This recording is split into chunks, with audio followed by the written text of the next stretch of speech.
Guys, ayan, kamusta na kayong lahat dyan? Alam nyo ba, na-miss ko kayo guys. At saka na, syempre naman na-miss ko yung hi guys, o diba? So, medyo 3 weeks na ako guys no, na wala sa YouTube. Hindi ako nakapag-upload ng mga videos kasi may mga inuuna muna akong lakad-lakad ngayon. Masakit din sa akin na iiwan tong Nepal, pero wala tayong magawa guys no, dahil kailangan natin mag-move on, diba? Nakaprepare na yung aming pasaporte. So, ready to fly na kaming tatlo. At excited din yung mga bata guys. This is Nepal, a landlocked country in South Asia.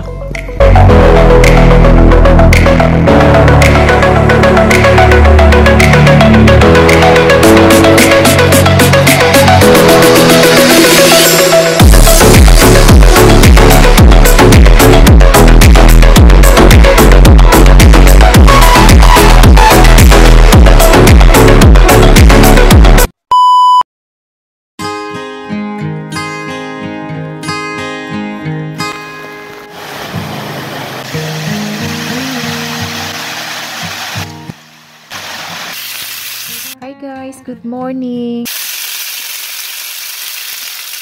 Yan guys, libre facial. Nagtatalsik ka ng mantika. Ganyan talaga. At diba? Looks yummy. Hindi pa guys luto pero natatakam na ako. So bali, half kilo lang po guys kasi 4 lang kami dito. Yung nanay ko, saka 2 kong anak, saka ako. Nakakain ito. Kaya konti lang, half kilo lang yung binili ko. Diba? Yan. So, nilow-far ko lang guys. Kailangan maluto muna natin yan. So, parang ang mangyayari ito guys, parang dipstick style. Diba? So, ayan, nakaprepare na yung aking sibuyas. Yan. So, ginawa kong round-round kasi parang dipstick style. Nakakasawa din guys yung puro na lang curry. Kaya naman Philippine tayo ngayon. Philippine style. Pag mga Philippine style kayo niluluto ko, yung mga anak ko, ang sarap-sarap talaga ng kain nila. Kaya may dugo talaga silang Pilipino. Obviously. Yan. So, meron pa ako ditong second batch. Pag brown-brown ko muna guys. Then ilagay natin sa pressure cooker para lumambot yung ating karne. Oh, ang ganda tingnan. Hindi naman kami dito guys nagluluto palagi ng pork sa bahay. Pag trip lang, ganyan. Pag bumibili kasi ako ng pork, ang luto nila is curry. Minsan parang hinahanap-hanap ko yung sariling atin, diba? Kaya pag trip kong magluto, kumakain din naman sila. Masasarapan din sila guys kasi siyempre bagong tikim, bagong panglasa. Kaya gusto rin nila. Yung nanay ko di naman nagre-reklamo yung kung anong luto ko. Basta sa panlasa na masarap, ok na yan.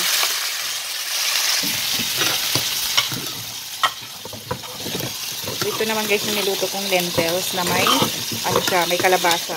Yan. Yan guys. Tawag nila dito dal. Lalagyan ko ng tubig kasi malapot siya. So, bali ito guys ang mag-serve na soup namin. So, diba? Very healthy ito guys yung lentils. Ayan. May kalabasa siya. Medyo thick pa siya. So, lalagyan ko ulit ng water. Pag umuwi ako guys ng Pilipinas, mamimiss ko yung mga pagkain nila nito. Kasi ito, parang everyday na ito na kinakain namin. Ayan, nagba-brown na siya.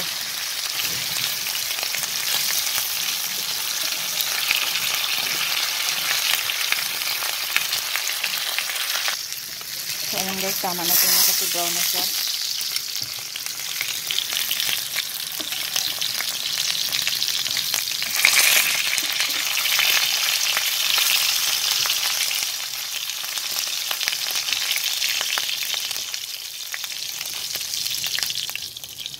Ito, bibibisa ko rin yung potato saka yung sayote.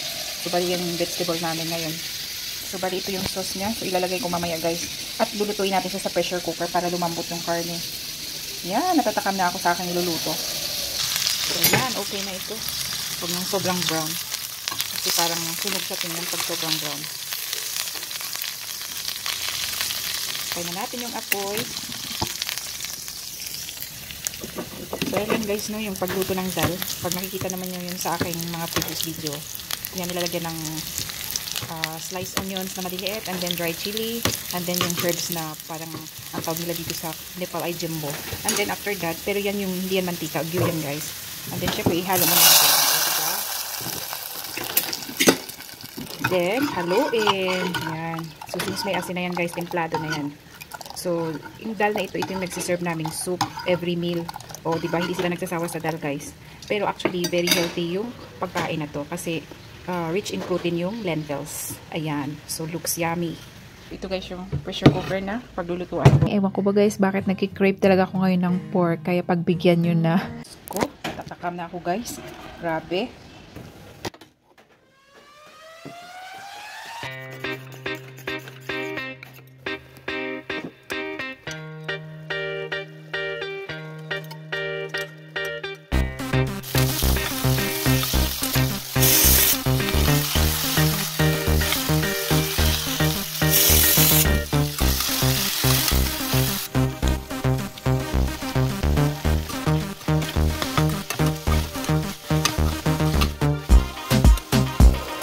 Guys, no?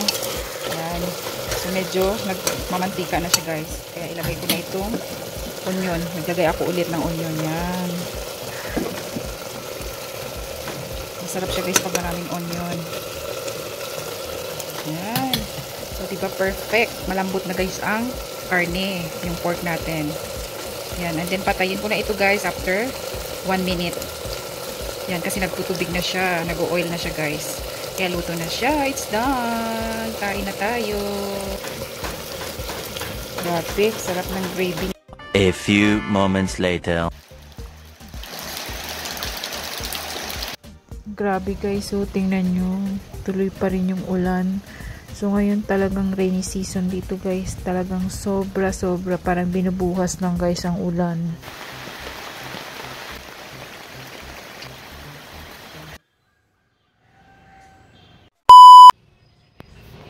Guys, so tingnan nyo yung mga flower. Parang ang saya-saya lang nila na nadiligan sila kanina. So ayan guys, alam nyo mamimiss ko talaga yung mga flower ko dito guys. Kapag umuwi na ako ng Pilipinas, Diyos ko, mahal na mahal ko talaga itong mga flower ko guys. Kala nyo ba? Ayan yung ganda nyo ng mga blooming na talaga yung mga flower. Hi guys! Ayan, kamusta na kayong lahat dyan? Alam nyo ba, na-miss ko kayo guys. At saka, syempre naman na-miss ko yung hi guys! O diba? So, medyo 3 weeks na ako guys no, na wala sa YouTube. Hindi ako nakapag-upload ng mga videos kasi may mga inuuna muna akong lakad-lakad ngayon. Masakit din sa akin na iiwan ko Nepal. Pero wala tayong magawa guys no, dahil kailangan natin mag-move on, diba? Nakaprepare na yung aming pasaporte. So, ready to fly na kaming tatlo. At excited din yung mga bata, guys. Imagine ba naman, guys, 15 years nandito ako sa Nepal, no? Once pa lang kami nakauwi noon. And that time, maliliit pa yung mga anak ko. Kaya ngayon talaga, guys, talagang happy talaga kaming mag-iina dahil finally, ay, syempre, makikita ko na rin yung mga family ko sa Pilipinas. Kaya maraming salamat, guys, sa inyong patuloy na suporta sa akin, sa panonood ng aking mga vlogs. Maraming salamat po sa inyong lahat. At patuloy niyo po akong suportahan sana sa aking pangdarating na vlog. At syempre siguro guys, at ito pa pala guys no, pag-uwi ko ng Pilipinas, so siguro medyo papalitan ko na yung title ng channel ko kasi hindi na siya akma kasi wala na tayo dito sa Nepal. So nandun na tayo sa Pilipinas next year. So abangan niyo po guys yung aking new journey sa Pilipinas. O diba? Kaya tuloy pa rin guys yung aking pagbablog. Walang mababago doon. At I wish guys na sana patuloy niyo po akong suportahan sa aking mga susunod na vlogs dito sa YouTube. Lalo na guys kung nandun na ako sa Pilipinas. So, kita-kits tayo sa ating mga kaibigan dyan. So, ating mga kaibigan dyan na YouTuber na gustong makipag-meet sa akin. So, ayan, ito na yung vlog ko ngayon at alam ko nanonood kayo dyan, yung mga nagtatanong dyan na kailan ba ang uwi ko, kayo pa yung atat sa akin pag uwi So, kaya naman nag-decide ako ngayon na mag-vlog, no? Kasi yung may mga kaibigan ako guys na nag-PM din sa akin. Sabi nila, bakit pa hindi ka na ba nag-vlog ngayon? Bakit hindi na namin nakikita yung mga uploads mo sa YouTube? So, sabi ko, nandun pa rin naman ako sa YouTube. Hindi pa naman kami break ni YouTube. Kaya lang guys, naglaylo muna ako kasi nga may mga dapat akong asikasuhin dito. So ngayon na free na, so ito na naman ako, magyaw-yaw na naman ako dito na parang baliw. So maraming salamat guys no, dahil kahit paano patuloy nyo pa rin sinusuportahan yung channel ko. Nakikita ko dun sa aking analytics, marami pa rin akong views kahit papaano. At Kapag pumapasok pa rin, di ba, ng mga sentimos dyan sa ating YouTube channel. Kaya maraming salamat sa inyong panonood. Na-miss ko kayo guys, at na-miss ko rin guys magyaw-yaw, no. Parang na-miss ko yung hi guys, o di ba? Yung guys, no, medyo excited na ako. At saka yung mga anak ko guys, excited sila na uuwi kami next year. At syempre, yung mga kaibigan ko dyan, no, na nagtatanong sa akin na kung kailan ba talaga yung uuwi namin. So ito guys, panoorin niyo yung video na ito, at sana wish ko lang, no, na yung weather sa aming pag-uwi ay maging okay. So as soon na matapos ko guys yung mga kakailangan ng mga bata sa school, ay lipad na rin kami kaagad, kasi ayoko na guys na paabutin pa ng June or July, kasi talagang tag-ulan yan guys dito sa Nepal, no, at napakahirap ang daan papunta sa capital. Kaya ayokong matagalan kami hanggang month of June or July pa, kasi mahirap guys dito magbiyahe. So it takes 6 hours bago ka makarating doon sa capital. At syempre naman bonggang-bongga talaga ang daan, kasi tag-ulan na yun dito, tsaka maraming nangyayari guys dito na mga aksidente, especially kung ganyan ang weather, yung mga landslide na yan. So alam naman natin ang Nepal, no, kaya delikado talaga. Kaya yun ang naisip ko, na sabi ko dapat mga first week ng April hanggang siguro pinakamatagal ng May bago kami, yun ang aming decision ko, na month na yun talaga ang aming pag-uwi. Hirap talaga guys dito, mahirap talaga pag tag-ulan dito, kasi yung daan talagang, at saka ayoko rin guys mag-plane papuntang capital. Parang wala akong tiwala guys, no. It's sad to say, sa mga past mga nangyari last month ago, no, may na-crash dito na airplane na domestic.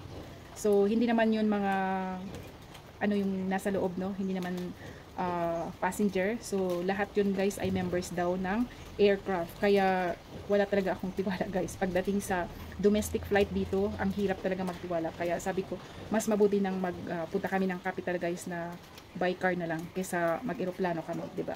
Kaya napakahirap, dahil ganun talaga guys ang weather dito. So last few years back, may mga nangyari din guys na mga aksidente sa ganyan, kaya grabe na, nakakatakot. At syempre natatakot din yung mga tao, 'di ba? Kaya parang kumbaga big lesson na yun sa kanila, na sana ayusin nila ang kanilang mga aircraft, yung maintenance ng eroplano, para hindi na maging hassle sa mga passenger, maiiwasan na yung mga aksidente na yan. Kawawa naman yung mga pamilya ng mga namatayan guys, 'di ba? Kaya alam nyo guys, dapat talagang ayusin ng Nepal ang kanilang, alam mo na, yung kanilang sistema, kasi maraming buhay ang nakasalalay. Kaya sabi ko, mabuti pang ano na lang kami, car na lang kami, kaysa yung mag-plane ka na parang nandun yung kaba mo, 'di ba? Na hindi ka tiwala sa maintenance ng eroplano. Kaya mabuti na rin na mag-ingat tayo, 'di ba? Salamat guys sa inyong suporta. Patuloy po akong nagpapasalamat sa inyong lahat sa patuloy ninyong panonood ng aking vlog. At kahit hindi naman po ako consistent sa pag-upload, at least na-share ko po sa inyo yung aking buhay dito sa Nepal, at hanggang sa susunod kong next journey pag nandun na kami guys sa Pilipinas. So maraming salamat po sa inyong lahat, at sana po ay patuloy niyo po akong suportahan, at lalo na itong aking channel. So nagkita-kits na lang po tayo sa ating susunod na vlog, at sana po mag-ingat kayong lahat. Bye!